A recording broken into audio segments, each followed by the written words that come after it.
And I felt so frustrated with my body for so long because I didn't see people who looked like me. And I always felt like I need to be this thing and I needed to be this kind of size. And I'd just be crying in the Target dressing rooms. My friends could buy these dresses and they didn't fit on me. And honestly, getting on set and like, finding out, like, I got scouted on Instagram and being like, hey, do you want to be a plus model? I was like, what the hell is that? Right. But I was like, oh no, that's actually just like my size, and I didn't know it. And I was like, whoa, for the first time I was wearing clothes that fit me.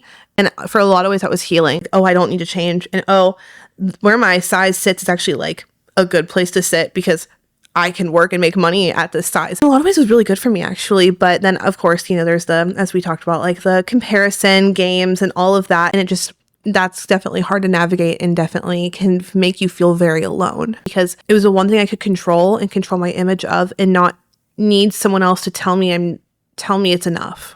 And that was, I think social media was a really big game changer for me of just like feeling like I had something I had control over. And if you're expecting it to fuel you into like feeling so creatively fulfilled, it's never going to do that. And so yeah, having something else, like even if just having plans, but you know what, like it's just something to be like care about that isn't just what you look like. Modeling industry is performative as far as size inclusivity. So like I dream of putting myself out there more in different ways. I think vlogging more of like the wedding planning process and talking about that more because like being fat and doing things is kind of hard, honestly. Like being like bigger and wedding planning like is complicated, and being honest about those things I think is something I want to embrace more often because I don't do that enough.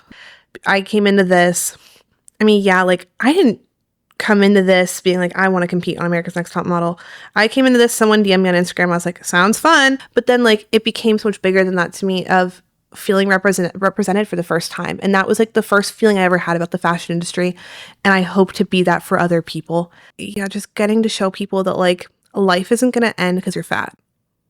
Being fat isn't the worst thing that's ever going to happen to you. Like that is not, if I had believed that, I would still live in Texas. I would have probably gotten married at 20 or 21 to someone who didn't like me that much. But like my life was so much bigger because I chose not to let being fat be the worst thing that ever happened to me. And that's the thing I love about myself. But at the same time, like,